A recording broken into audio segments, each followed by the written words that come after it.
de abril de 2024, quinta aula de tributos em espécie. Vamos falar das imunidades tributárias.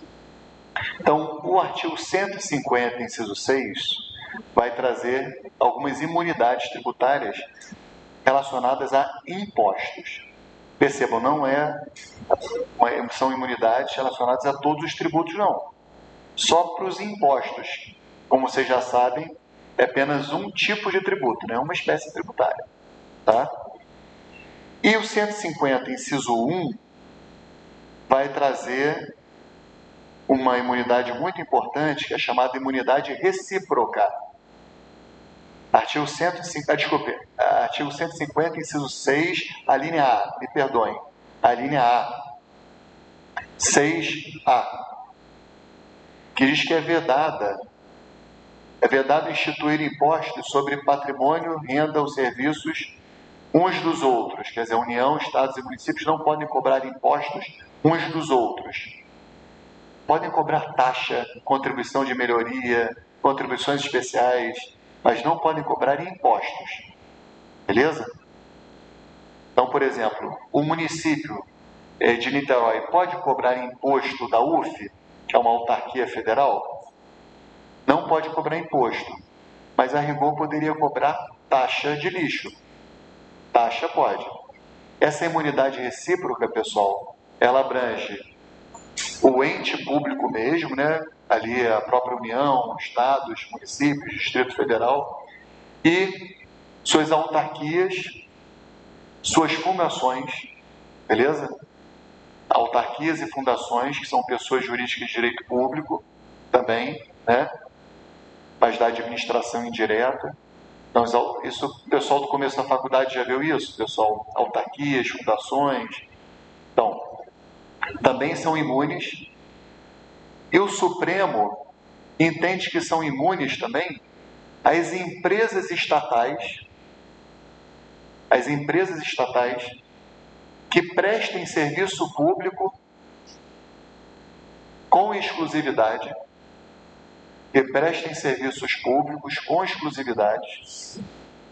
e não negociem ações em bolsas de valores. Beleza? O Supremo, então, estende a imunidade recíproca não só à União, Estados e municípios, mas também às suas autarquias e fundações, e sua própria Constituição já estende, num parágrafo aqui do artigo 150, mas também empresas estatais, né? Que aí engloba tanto empresa pública quanto sociedade de economia mista, que prestem serviço público. Então, não são aquelas empresas estatais que prestam atividade econômica, mas são só aquelas que prestam serviços públicos com exclusividade, ou seja, não apresentam risco à livre concorrência, e não negociam ações em bolsas de valores. Tá? Então, por exemplo, tem uma empresa lá de São Paulo, que é a Sabesp. Essa empresa, ela é uma empresa pública, pessoa jurídica de direito privado, mas é empresa pública, que presta serviço público de saneamento básico. Ela presta em regime de exclusividade, que não tem outra que presta esse serviço lá em São Paulo. Mas ela negocia suas ações em bolsas de valores. Então, ela não tem direito à imunidade tributária. Beleza? Então, a imunidade recíproca é isso, é a impossibilidade de um ente público cobrar imposto de outro ente. Tudo bem? A segunda imunidade prevista na Constituição aqui está com redação já com a emenda 132, que é da reforma tributária. E foi uma mudança interessante, que antigamente estava escrito assim: é vedado à União, Estados, municípios instituírem impostos sobre templos de qualquer culto. Antigamente a imunidade era sobre templos de qualquer culto. Então se acreditava que era uma imunidade, logo no começo, né, uma imunidade que ela era só em relação aos prédios onde se celebravam os cultos, né, de qualquer religião, seja uma sinagoga, uma igreja, uma mesquita, uma catedral, um terreiro, né? Então templos de qualquer culto. Só que a jurisprudência gradativamente foi transformando essa imunidade, que talvez tenha sido pensada para proteger só o local de culto, né, em uma imunidade que beneficia a própria entidade religiosa. Então a jurisprudência foi alargando, foi dando interpretação extensiva à palavra templo para abranger todas as entidades religiosas. E aí a reforma tributária expressamente alterou esse dispositivo para tirar a expressão templos de qualquer culto e colocar que é vedado cobrar tributo sobre entidades religiosas e templos de qualquer culto. Botou expressamente entidade religiosa. Não só mais o objeto, mas a pessoa. Deixou de ser uma imunidade objetiva, né? E passa a ser claramente subjetiva, ou seja, que é voltada a um determinado tipo de pessoa jurídica, que são as entidades religiosas. Então elas são imunes. Oi?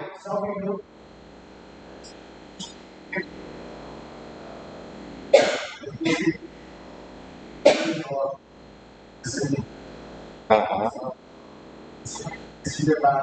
Entendi.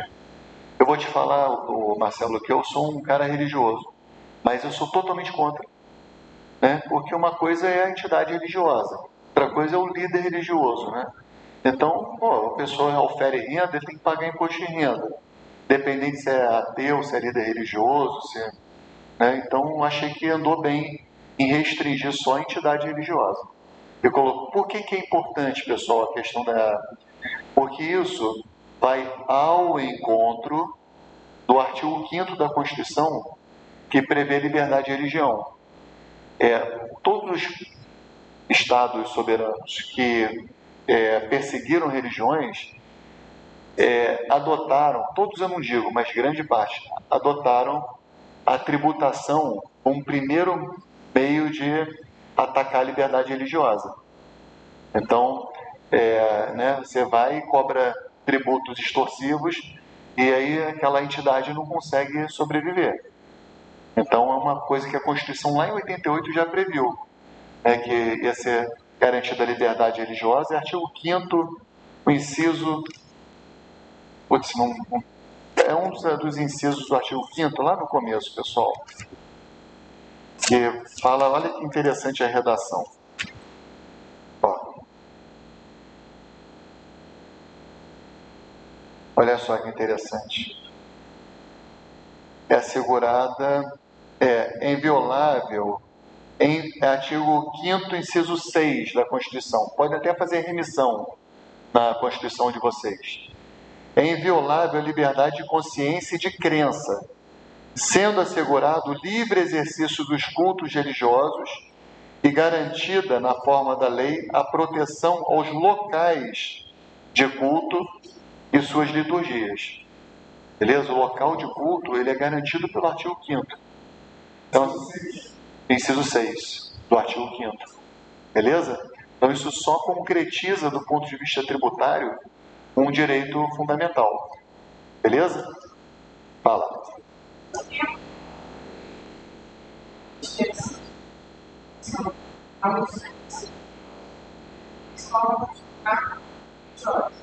Então, olha que interessante. A Constituição, a reforma tributária, ela prevê, né, entidades religiosas e templos de qualquer culto, inclusive suas organizações assistenciais e beneficentes. Então, o que acontece?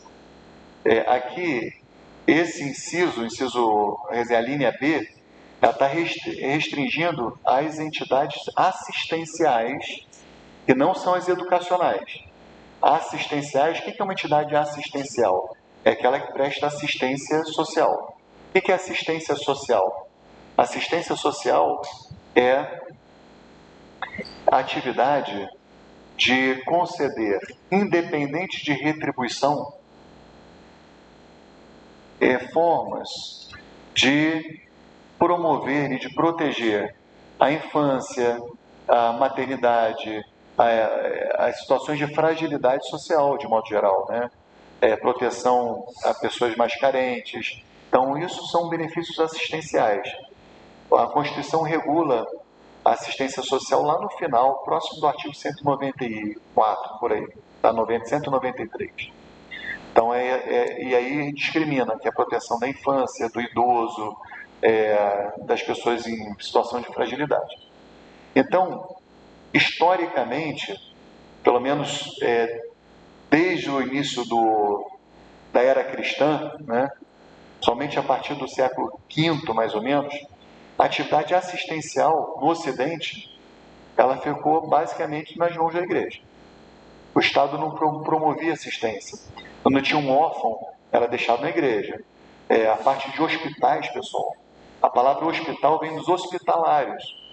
Era uma ordem religiosa que se dedicava à questão da saúde, né? Então, você tem toda a atividade de assistência social que foi promovida junto com entidades religiosas ao longo de muitos séculos.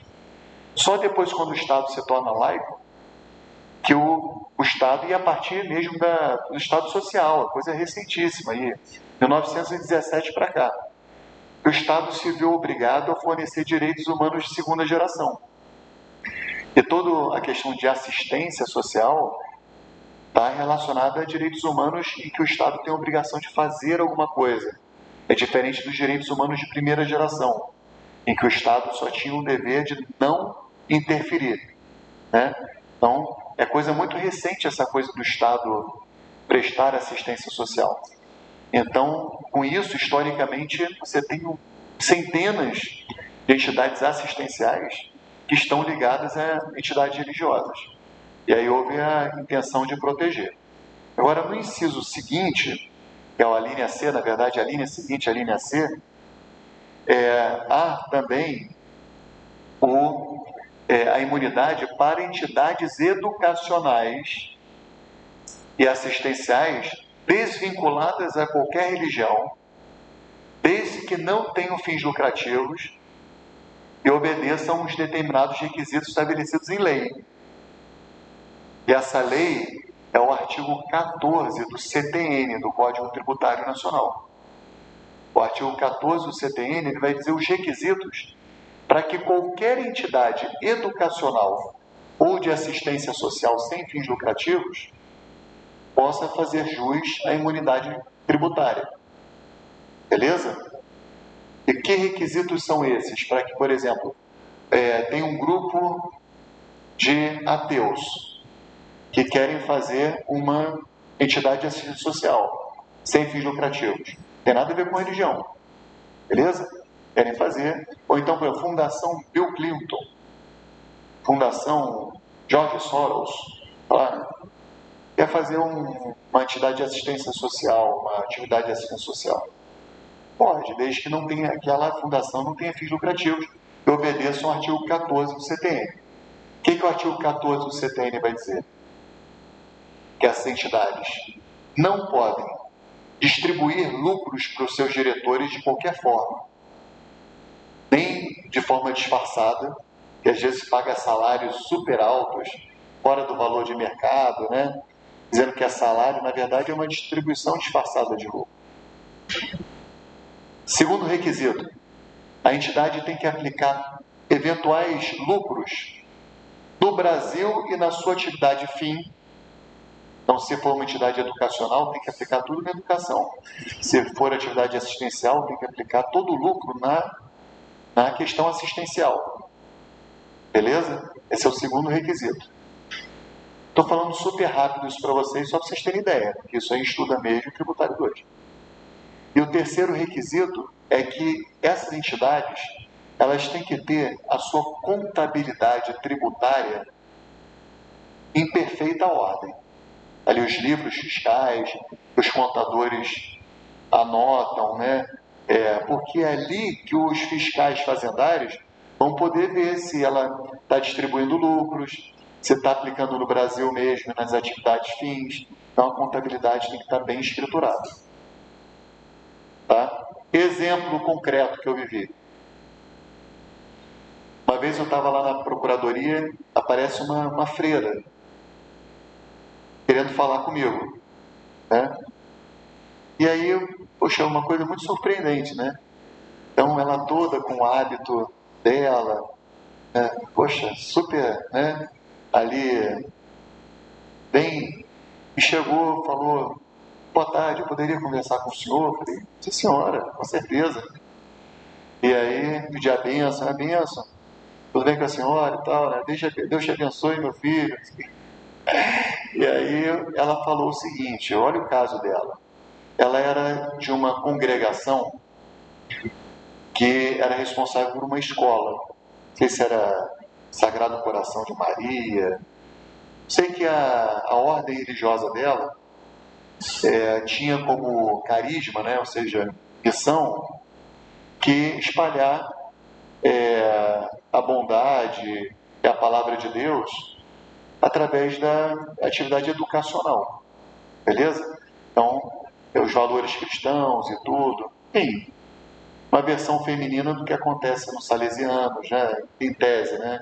Os irmãos lá de salesianos, Dom Bosco, os laçalistas, o Abel, em tese o carisma seria esse. Ela tem lá, da escola dela, o que aconteceu? Essa escola sempre teve a imunidade tributária reconhecida. Por quê? Porque as irmãs têm votos de pobreza. Tem nada em nome próprio, elas não recebem remuneração, vivem lá na congregação delas, beleza? Até talvez recebam salário, mas isso não é um ponto. A contabilidade estava bem escriturada. Só que elas pegaram coisa de, sei lá, 30 mil reais e destinaram à construção de uma escola para meninas órfãs em Angola. E aí, quando bateu a fiscalização lá do ISS, falou, poxa, perdeu a imunidade, porque você não aplicou tudo no Brasil. Você aplicou 30 mil em Angola. E o projeto de Angola premiadíssimo, ajudou muitas meninas e tudo. Sei que com juros, tá, a coisa chegava a quase 200 mil reais por conta disso. E aí, porque eles pegaram esse 30 mil, falaram, não é imune, né? E aí ela estava lá porque ela queria ver se tinha algum programa de parcelamento para poder pagar de... Né? Deu uma dó, né? Mas é isso, não aplicou no Brasil integralmente. Irmã Conceição sabia mais tributário que eu, a Irmã Conceição, porque é dessas óticas que a pessoa se santifica pelo estudo, né? Então ela estuda, debateu o tributário, falou, mas é lei tal, tem um parcelamento, será que não dá para aderir? Né? A gente se enquadra. Qual barato? A Irmã Conceição. Tá bom, pessoal, entenderam? Então, esse é a linha C, que é para entidades assistenciais e de educação sem fins lucrativos. Só que essa linha C também prevê imunidades para partidos políticos e suas fundações, beleza? Partidos políticos e suas fundações e sindicatos dos trabalhadores. Os sindicatos dos trabalhadores não pagam impostos. Agora, os sindicatos patronais pagam impostos. Beleza? Que aí é em concurso. Só coloca os sindicatos são imunes. Não, só os sindicatos trabalhadores. Patronais não são imunes.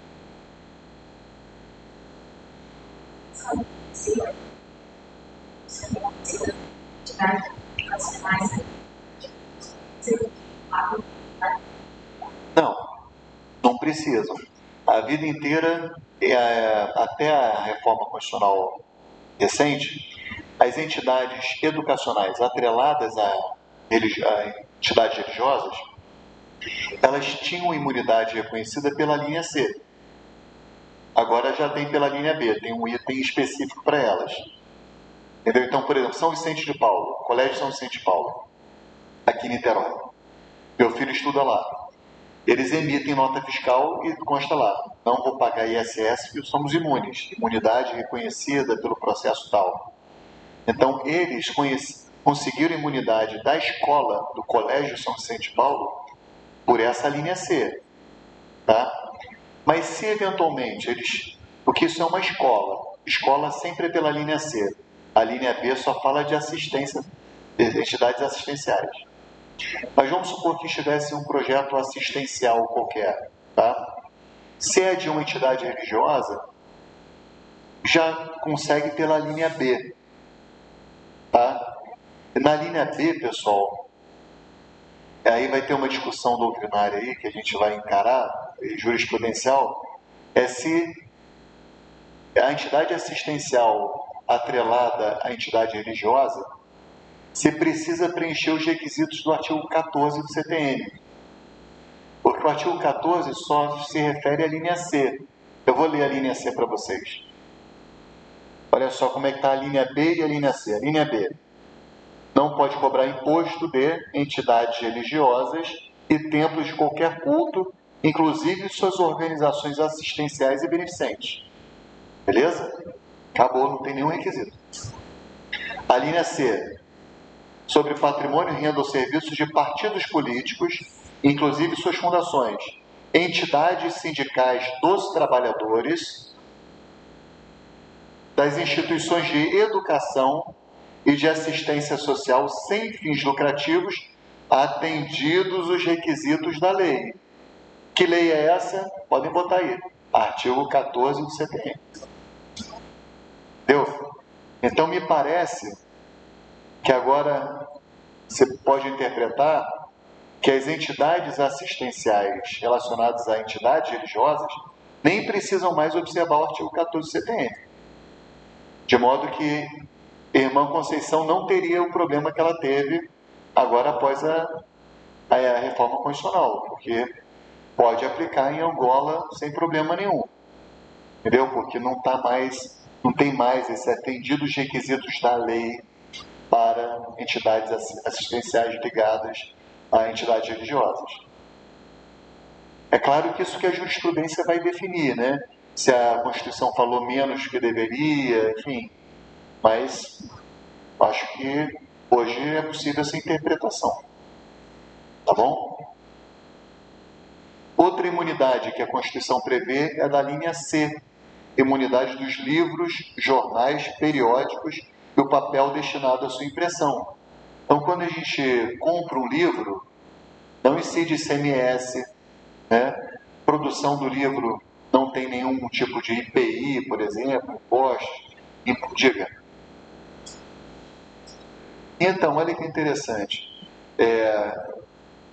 Pergunta foi feita: até os digitais, os livros eletrônicos? O Supremo disse que sim. Inclusive os audiolivros. E é muito legal essa discussão. Não vou me conter e vou trazer para vocês. Essa imunidade dos livros, pessoal, livros, jornais, revistas e periódicos, foi uma imunidade que foi trazida pela primeira vez em 1946, na Constituição de 46. E foi ideia de um constituinte chamado Jorge Amado. Jorge Amado era deputado constituinte na Assembleia de 46, da Constituição de 46. Tá? E por que ele colocou a imunidade dos livros, jornais, revistas e periódicos e o papel destinado à sua impressão? Por quê? Porque ele queria difundir a cultura. Era essa a ideia dele? Não. A ideia dele era prestigiar a liberdade de imprensa. Por quê? Quem que governou o país antes de 46, pessoal? Getúlio Vargas, lembra? E no Estado Novo, lá de 1937 em diante, foi um regime muito duro, certo? Nossa Constituição de 37 era muito dura. Só chama Constituição Polaca, né? Quer dizer, era uma Constituição muito dura. E o que o Getúlio fazia naquela época? Quando a imprensa estava favorável a ele zerava o imposto de importação de papel, porque todo o papel que existia no Brasil, naquela época, era importado. Então, a empresa estava favorável, ele zerava o imposto de importação do papel, entrava papel a um preço muito bom, muito barato, e eram publicados vários exemplares dos jornais, das revistas, era uma festa, publicava tudo a favor dele. Começava a falar mal do Getúlio, ele, dentro da extra-fiscalidade dele, ele aumentava o imposto de importação do papel. Então, tiragem sempre era muito pequena, porque não dava para rodar muito jornal, porque o imposto de importação era muito alto, dava para comprar pouco papel. Então era um instrumento que ele tinha para dificultar a liberdade de expressão e de imprensa, induzindo o comportamento da imprensa. Exatamente, ele induziu o comportamento da imprensa. E aí o que acontece? O Jorge Amado falou, não, então vamos criar uma imunidade para impostos sobre jornais, revistas e periódicos e o papel destinado à sua impressão, justamente para que não tenha mais esse problema. O papel vai entrar dependente de qualquer imposto, certo? Só que, com o tempo, essa imunidade ela foi sofrendo o que a gente chama de mutação constitucional, que é aquela modificação da Constituição sem alteração do texto, certo? Foi havendo, sucessivamente, uma compreensão de que ela não tem que prestigiar só a liberdade de imprensa, mas tem que prestigiar também o acesso à cultura. E aí o Supremo decidiu, até um voto muito legal da Carmen Lúcia, o Joaquim Barbosa ficou vencido nessa, ele tinha uma visão mais restrita, dizendo que, olha, essa imunidade, a questão de ser papel, o livro de papel, é uma coisa muito circunstancial. Nem sempre foi papel, já foi papiro, já foi pergaminho, e atualmente são bytes, não sei o que, tem outro suporte físico para levar aquele tipo de informação. Então o Supremo entendeu que são imunes os audiolivros, os livros eletrônicos e os Kindles, os suportes de leitura. Eu lembro que estava esperando esse julgado para comprar meu Kindle, tá? Eu sabia que ia dar uma reduzida no preço. Não reduziu muito não, né? O Amazon, ela lucrou mais. Tá legal? Não. Olha, os livros não são caros para o tributo, não incide imposto nos livros. Sempre. Mas te enganaram esse tempo todo, agora você está sabendo. E aí, pessoal, por exemplo, você pode comprar um livro, qualquer livro que você compre, ainda que importado, vai chegar na tua casa sem problema nenhum. Por quê? Porque não vai ter imposto de importação para reter o produto, né? Então, o livro é uma coisa que você compra e não paga imposto de importação. Beleza? Porque tem imunidade. A outra imunidade que está prevista aqui é a chamada imunidade musical. Ela foi acrescida pela emenda 75 de 2003. Fala aí, tudo bem? A imunidade musical. O que acontecia, pessoal, em 2013? Na verdade, 75 de 2013. O que acontecia em 2013 que motivou o Constituinte derivado a acrescentar essa imunidade na Constituição? Qual era o contexto em 2013? Foi? Então, teve a Copa do Mundo, teve manifestação, mas foi uma coisa menos nobre, na verdade. Em 2013, as pessoas ainda compravam CDs de música, né? Eu adorava CD, pessoal. Eu adoro CD. É muito legal. Hoje os carros não tem nem mais espaço para botar CD. Hã? Nem no computador, mas tem. CD é uma coisa tão espetacular. E era muito legal. A gente comprava o CD. Tinha uma loja na Amaral Peixoto aqui que era Sabiá Discos. Qualquer CD que você quisesse, você tinha na Sabiá Discos. Uma loja imensa. Mas o que acontecia? Você ia na Sabiá Discos, comprar um CD e tinham, sei lá, 20 camelôs na frente da Sabiá Discos. Quanto o CD custava, sei lá, R$30, você podia levar 3 CDs por R$10. O mesmo CD, pessoal, só que é pirata. E aí as pessoas compravam pirata. Né? Então a pirataria fez com que a indústria da música pressionasse o Congresso para que fosse aprovada essa imunidade tributária na intenção de reduzir o preço da produção do CD, reduzir ao máximo o preço da produção do CD, para que o CD fosse mais barato. E a pessoa pensa assim, um CD é 10 reais. Prefiro comprar um por 10 reais original que 3 piratas aí sem garantia por 10 reais. Entendeu? A ideia era essa, para combater a pirataria. Só que logo depois, alguns anos depois, a cultura do CD foi se perdendo. Hoje as pessoas têm o Spotify, YouTube Music, Amazon Music. Hoje as pessoas, de modo geral, escutam música de forma diferente. Eu diria que grande parte das pessoas. Oi?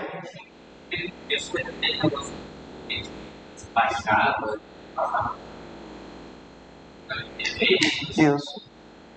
Eu acho que hoje em dia ainda tem, né? Você pode comprar uma música, se eu não me engano. Eu não sei se ainda soltou muito ultrapassado. Isso. Isso. Exato. Era um compartilhamento. A pessoa dizia que não era crime porque ela não estava vendendo, não estava obtendo lucro, né? Ela compartilhava na internet e ela não estou obtendo lucro nenhum, mas as pessoas nesse compartilhamento acabavam baixando tudo que é música sem pagar nada. E aí, enfim, hoje tem essa situação dos streams, é uma outra forma de ganhar dinheiro com música, né? Então essa imunidade ela fica um pouco prejudicada. Então a ideia, primeiro que fosse uma imunidade que prestigiasse só músicas nacionais ou artistas nacionais e CDs produzidos no Brasil.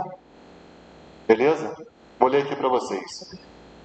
É vedada a cobrança de impostos sobre fonogramas e videofonogramas, ou seja, CDs e DVDs na época, né? Musicais produzidos no Brasil, contendo obras musicais ou literomusicais de autores brasileiros. O que é a diferença de musical para literomusical? Bom, literomusical que tem letra, né? O cara canta lá a música, né? Musical é só um instrumental. Ou obras em geral interpretadas por artistas brasileiros. Essas obras em geral podem ser obras de compositores estrangeiros. Então tem um pianista brasileiro que interpreta Chopin. Bom, é brasileiro? Está valendo. Por exemplo, tem um CD que me deram de presente de um cara que eu amo, que é o Milton Nascimento. Eu amo o Milton Nascimento. Mas me deram o pior CD que ele tem, que é o CD em que ele só canta música estrangeira. Certo? Então canta... Esse CD tem Milton Nascimento cantando Who's That, do Michael Jackson. Vocês conseguem imaginar isso? Né? Cara, não deu certo. Não deu certo. Conseguiram fazer com que não desse certo uma coisa com o Milton Nascimento. E aí é o seguinte, mas tem imunidade? Tem. Artista brasileiro, né, com CD produzido no Brasil e interpretando uma obra internacional, não tem problema. Tudo bem? Agora, olha o que aconteceu. Quem gritou muito com essa imunidade? A Zona Franca de Manaus. Por que a Zona Franca de Manaus gritou muito com essa imunidade? Porque os CDs, eles normalmente, eles são copiados, né? Os CDs eram reproduzidos na Zona Franca de Manaus. As fábricas de reprodução de CD, vocês pegam um CD antigo aí, vocês vão ler, produzido na Zona Franca de Manaus, tá? Eles são replicados lá, porque a Zona Franca de Manaus tinha imunidade, já tinha uma isenção, tinha um benefício fiscal que essa turma não pagava tributo, né, não paga até hoje, pela etapa de replicação dos CDs. Ou, para falar chique, replicação das mídias ópticas. Beleza? Então, uma cópia dos CDs. E aí eles falam, poxa, se você estender essa imunidade geral para o Brasil inteiro, as fábricas vão sair de Manaus e vêm para São Paulo, vêm para o Rio, que é muito mais interessante estar por aqui, não tem que encarar pernilongo, febre amarela, não sei o que, entendeu? Vem aqui para o Rio. Então, quando fizeram a imunidade, então ressalvaram da imunidade a etapa de replicação das mídias ópticas, justamente para que essa vantagem só continuasse para os produtores lá da Zona Franca de Manaus. Por isso que aqui no finalzinho tem, bem como suportes materiais ou arquivos digitais que os contenham, salvo na etapa de replicação industrial das mídias ópticas, de leitura laser. Essa etapa ainda é tributada, salvo para quem está em Manaus, porque tem outro esquema lá para não pagar. Beleza? Então essa é a imunidade musical. Tudo bem? Essas são as imunidades mais importantes da Constituição, as que são mais utilizadas, digamos assim, maior relevância prática. Tem outras que estão esparsas, mas essas são as mais importantes. Todas essas se referem exclusivamente a impostos. Tudo bem? Então você tem uma entidade religiosa, por exemplo, Paróquia Nossa Senhora das Dores do Ingá, da Mitra Arquidiocesana. Aí fazem o nosso famoso metrô, né?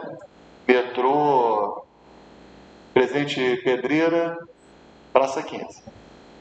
Aí resolve cobrar contribuição de melhoria de todo mundo que está na Presidente Pedreira. A rigor pode cobrar da contribuição de melhoria da Mitra, da Paróquia Nossa Senhora das Dores?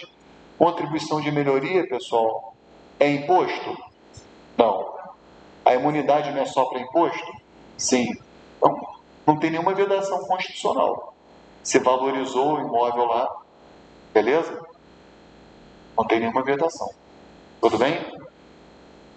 Tem uma outra imunidade que está meio deslocada, que foi colocada em 2021 e foi uma pressão justamente da bancada evangélica, que é uma imunidade que está no artigo 156 da Constituição, só para vocês saberem, em que, digamos que aquele imóvel não seja de propriedade da entidade religiosa, mas é um imóvel que está sendo alugado pela entidade religiosa.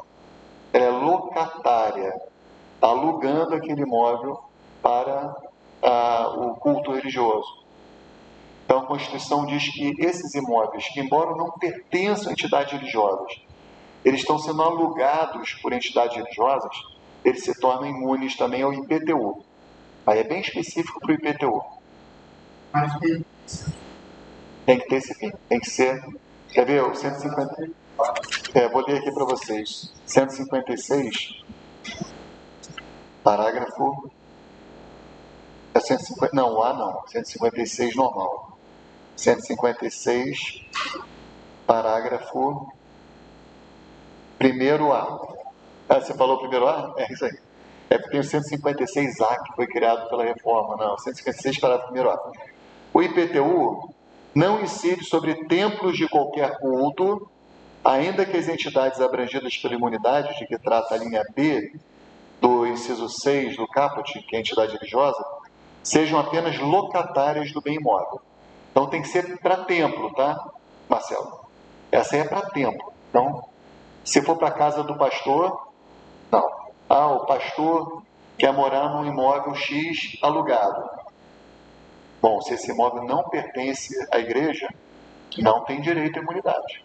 Agora, o imóvel é da igreja, pertence à igreja e está sendo utilizado para a casa do pastor, tem imunidade, que é um imóvel de entidade religiosa. Beleza? Os imóveis de entidade religiosa, todos têm imunidade tributária. Todos.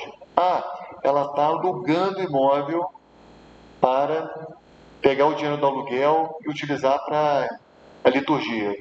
Tem imunidade. Tem até uma súmula vinculante que trata disso, tá? Súmula vinculante 52. Que é para a entidade de assistência social, isso vale para a entidade de assistência social também. Se uma entidade de assistência social tem um imóvel e aluga esse imóvel, a presunção é de que o aluguel é destinado para as atividades fins, então esse imóvel tem imunidade tributária. Acho que é 52 a súmula vinculante, pessoal. Depois, se alguém puder dar uma bugada aí, né? 52, súmula vinculante 52, eu acho. Estou citando de cabeça aqui. Entenderam, pessoal? Essas são as imunidades tributárias mais importantes, beleza? Se o próprio perfeito, mas está sendo usado, Isso. Tem. Olha, essa foi... Deixa eu contar para vocês, então, uma evolução jurisprudencial aqui, que é o seguinte. Lembra que eu falei que a redação originária dizia templos de qualquer culto? Só era imune templos de qualquer culto. Essa foi a primeira intenção do Constituinte, do meu modo de ver. Apenas os templos. E aí, olha que interessante, templos de qualquer culto. De qualquer culto. Não é qualquer templo. É templos de um culto. Ou seja, mas de qualquer culto. Então, sinagoga, mesquita, cultos africanos, cultos orientais, tem que ser um culto. Então, primeira questão, chegou a maçonaria pedindo essa imunidade para as lojas maçônicas. É que é muito maneiro o direito tributário, galera. Tem muito o que falar, tá? É muita coisa, então não dá tempo de falar tudo. Então chegou a maçonaria pedindo imunidade para as lojas maçônicas, dizendo que é um templo, né, de qualquer culto. E aí o que acontece? O caso chegou no Supremo, até um precedente do Lewandowski, quando era ministro. E o Supremo disse, olha, essa imunidade é para templos de qualquer culto. Quando a gente fala em culto, a gente pensa em religião. Beleza? Então, é um templo de qualquer religião. A maçonaria ela não se apresenta como religião. Ela se apresenta como uma filosofia que agrega pessoas de todas as religiões. Como ela não se apresenta como religião, mas como uma filosofia, um modo de viver, né? Ela não é um templo de qualquer culto. Beleza?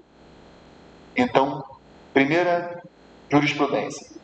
Maçonaria não tem direito a essa imunidade. As lojas maçônicas. Tá? Aí depois chegou um outro caso que foi justamente o seguinte.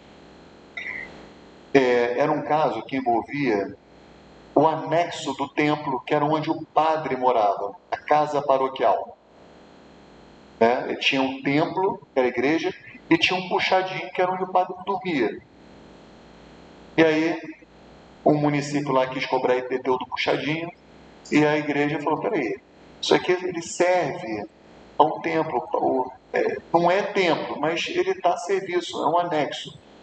Né? O padre precisa morar em algum lugar para se dedicar ao templo.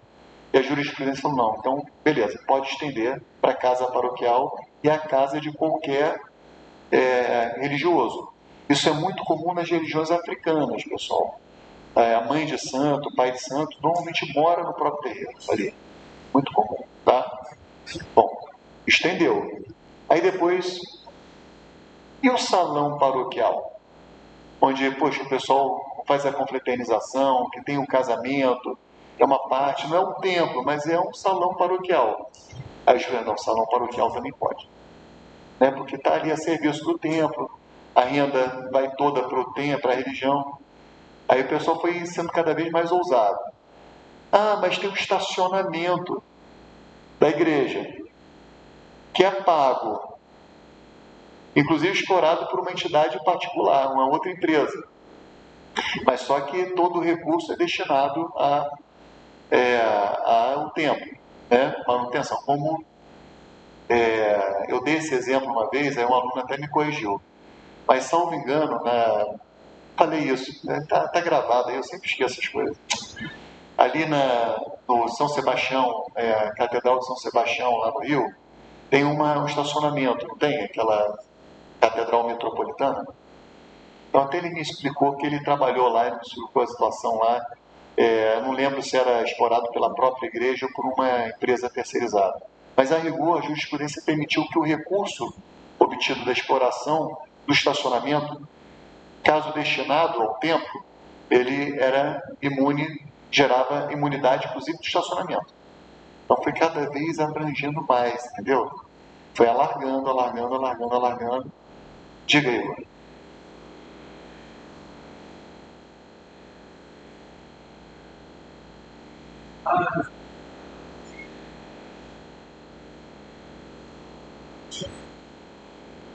Então, essas ações na imprensa, né, sim, essas doações todas são imunes, pessoal. Não há incidência do imposto sobre doação, a imunidade nessa, desde que seja direcionada, e a presunção toda é de que é direcionada à atividade fim da entidade religiosa. Tem jurisprudência suprema dizendo que a presunção é essa.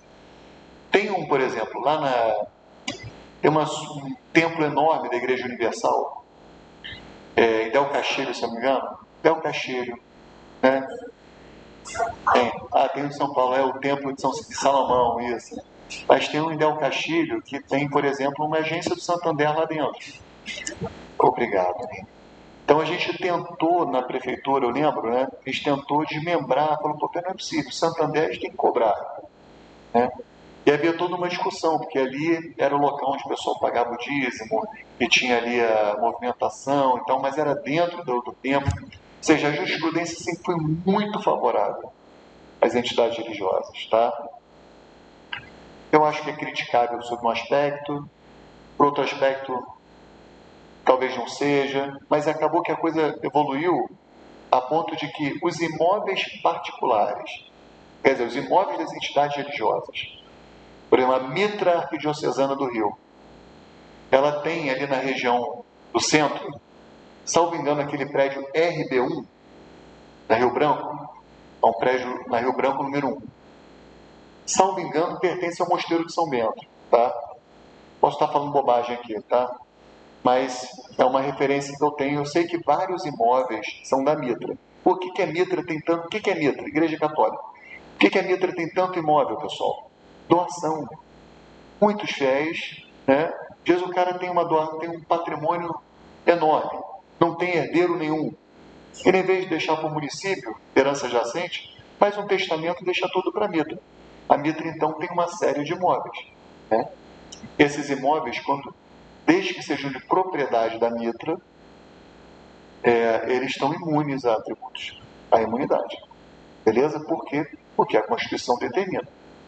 Foi a opção do Constituinte. Tudo bem? Bom, expliquei a imunidade para vocês. Vamos partir para um outro assunto rapidinho? Temos ainda mais alguns minutos? Bom, a Constituição, então, depois do 150, ela vai para o 151, né? Informação desnecessária, né? E aí, pessoal, a partir do 151, e o 151 e 152, nós temos dois artigos que eu não diria que tratam propriamente de princípios constitucionais tributários, embora alguns doutrinadores dizem que sim, tá? Esses artigos eu acho que têm muito mais relação à questão do federalismo fiscal. O que é federalismo, pessoal? Lembra? Existem dois tipos de Estado, o Estado unitário e o Estado federal. A gente aprende isso em Teoria Geral do Estado. O Estado federal é aquele que tem uma divisão territorial do poder político. Ou seja, você tem a União, os estados, os municípios, no caso do Brasil, e o Distrito Federal. No Estado unitário, não. Você só tem o governo central, né, que administra tudo. É claro que tem umas delegações administrativas, mas o federalismo você tem uma descentralização política. No Estado unitário você tem uma descentralização meramente administrativa, mas quem manda mesmo é a capital. França, Estado unitário, beleza? Então, uma província, sou muito bom de geografia francesa, aquele lugar lá bom que tem vinho, Bordeaux, não sei. Nice, beleza? Vamos supor que Nice seja lá uma província. Então, enfim, aí tem lá a Assembleia Legislativa, não sei, ou Câmara Municipal de Nice. Se o pessoal em Paris discorda, eles podem tranquilamente revogar aquela decisão administrativa. Isso é um Estado unitário, beleza? O Brasil, na época do Império, entre 1824 e 1891, nós somos um Estado unitário. Porque em Pernambuco se decidiu uma coisa, mas na capital se decidiu outra, revoga, faz uma avocatória. Isso vale para legislativo, judiciário e executivo, beleza? Bom, só que o Brasil é uma federação. A federação é diferente, pessoal. A federação, os estados federados, eles têm autonomia. Não tem soberania, mas eles têm uma autonomia administrativa, organizacional, né?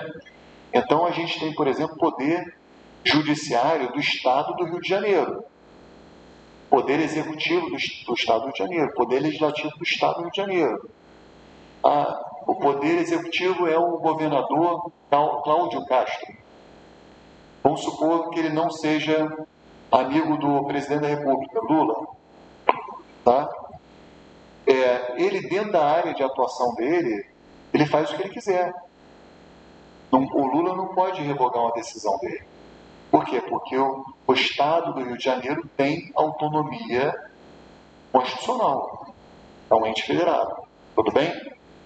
Bom, então, assim como isso existe para a federação, para atribuições do Poder Executivo, Legislativo, Judiciário, etc., você tem para a tributação também. No nosso federalismo, a gente tem que ter alguns cuidados na tributação, para não ferir o Pacto Federativo brasileiro. E esses artigos 151 e 152, eles trazem algumas regras para evitar a violação do Pacto Federativo por meio da tributação. Então, a primeira é a seguinte, é o chamado... Obrigado, Rabi. O primeiro é o princípio da uniformidade geográfica. Aline, rapidinho, você pegou os contatos para fazer o grupo de WhatsApp? Hoje já divulga notas, tá? Então, o primeiro princípio da uniformidade geográfica. O que determina esse princípio? Que a União, ela não pode dar tratamento diferenciado diferente aos entes federativos, exceto quando isso for necessário para você mitigar algum desequilíbrio socioeconômico de alguma determinada região do país. Mas a regra geral é que, por exemplo, o imposto de renda que incide em São Paulo tem que ser o mesmo que incide no Piauí, que incide no Amazonas, que incide no Espírito Santo. A alíquota do imposto sobre produtos industrializados, ela tem que ser uniforme em todo o território nacional, para você não gerar uma situação que um Estado é mais procurado do que o outro pelos comerciantes, pelos empresários, entendeu? Uma situação que vai ser benéfica para um Estado em detrimento do outro, beleza? A Zona Franca de Manaus é uma super exceção, pessoal, porque foi uma estratégia encontrada para o desenvolvimento de um local do Brasil que era de difícil acesso, beleza? Então, ali você está povoando o interior, está levando gente para a Amazônia, e a Amazônia ela tem uma capacidade de retenção de gás carbônico muito grande. Então, as indústrias, quando poluem lá, o gás carbônico que elas emitem, eles são muito absorvidos pelas águas. É diferente do Cubatão, por exemplo, em São Paulo. Entendeu? Então, você tem também interesse ambiental na Zona Franca. Mas, tirando esse caso, a regra geral é que a tributação tem que ser igual em todo o Brasil. Exceto se você precisar fazer uma ação pontual para desenvolver determinada região. Essa é a exceção. Beleza? Esse é o princípio da uniformidade geográfica. Segundo princípio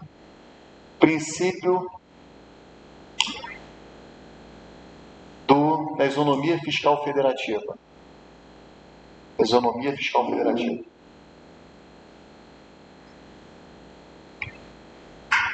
Vou explicar. Esse princípio ele é meio dificilzinho de explicar, mas eu vou dar uma das ideias básicas dele. Tem mais coisa para falar, mas eu vou falar daquilo que nos serve aqui. Ele diz assim: o imposto de renda que é cobrado dos servidores federais não pode ser menor do que o imposto de renda cobrado dos servidores públicos estaduais e municipais. Por quê?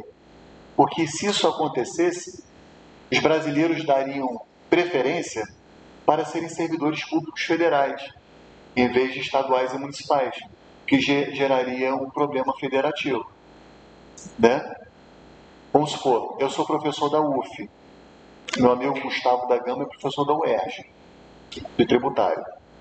Tem sentido eu pagar menos imposto de renda do que ele?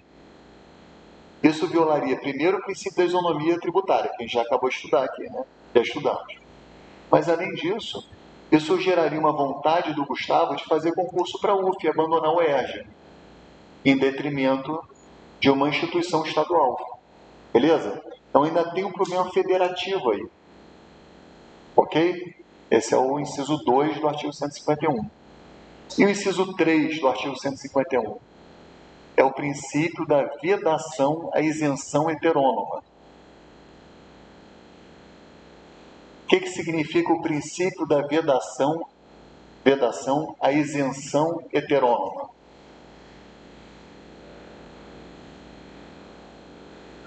Isso.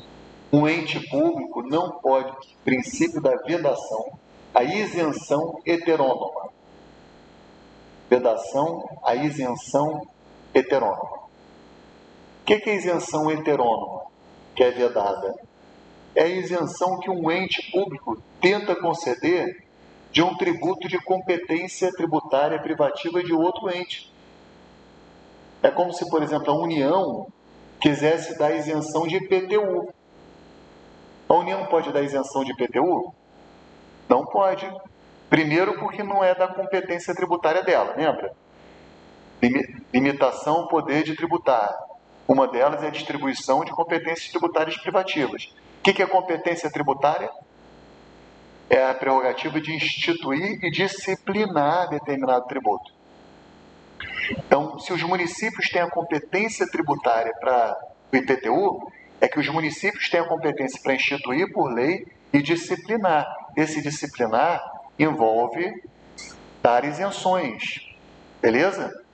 Ou não dá. Não pode a União, que não tem competência tributária de IPTU, ficar dando isenção de tributos de outros entes federativos. Entenderam? Isso que é vedação, a isenção heterônoma. Você não pode um ente dar isenção de tributo de outro ente federativo. Isso está no artigo 151, inciso 3 da Constituição.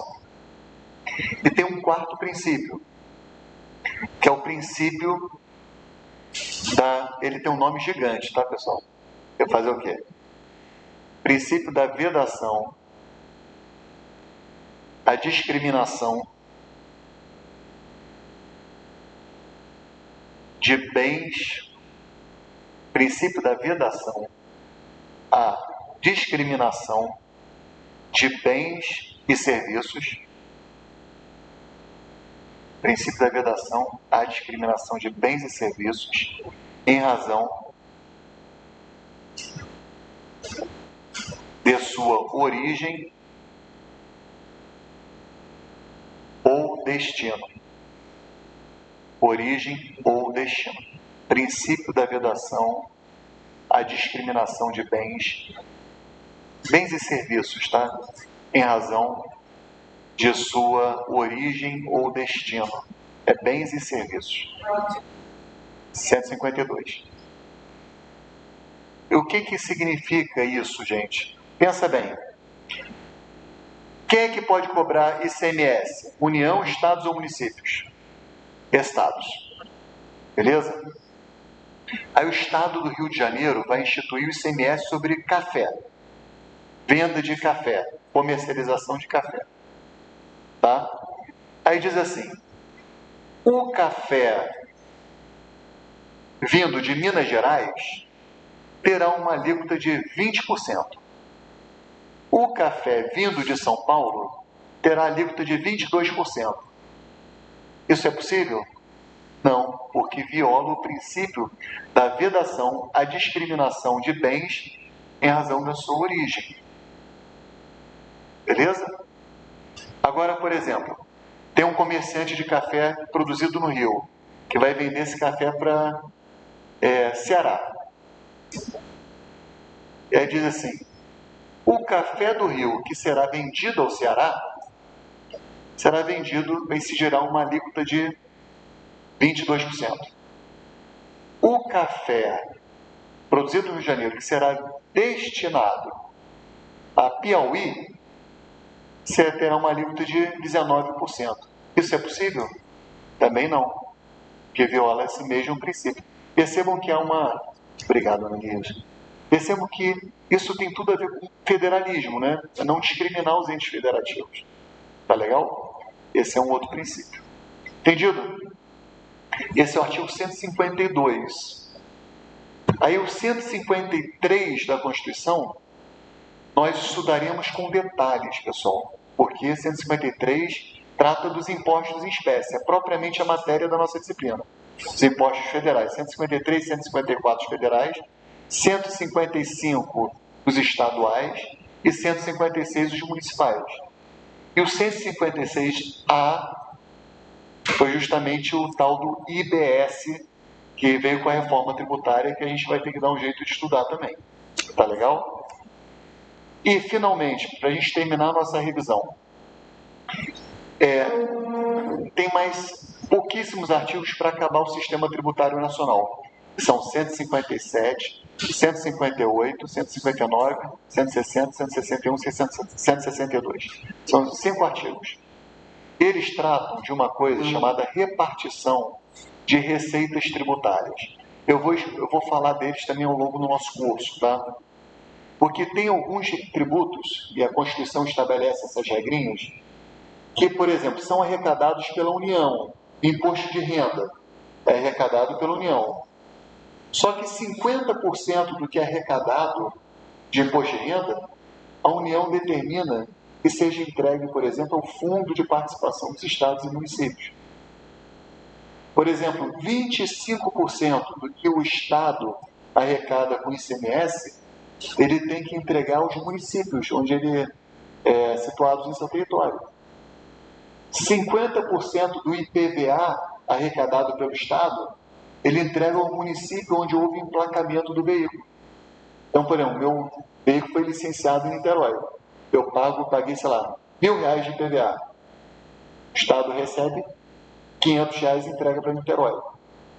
Então, esses artigos, que a gente não vai ver agora, é só para vocês saberem, eles tratam justamente dessa repartição de receitas tributárias.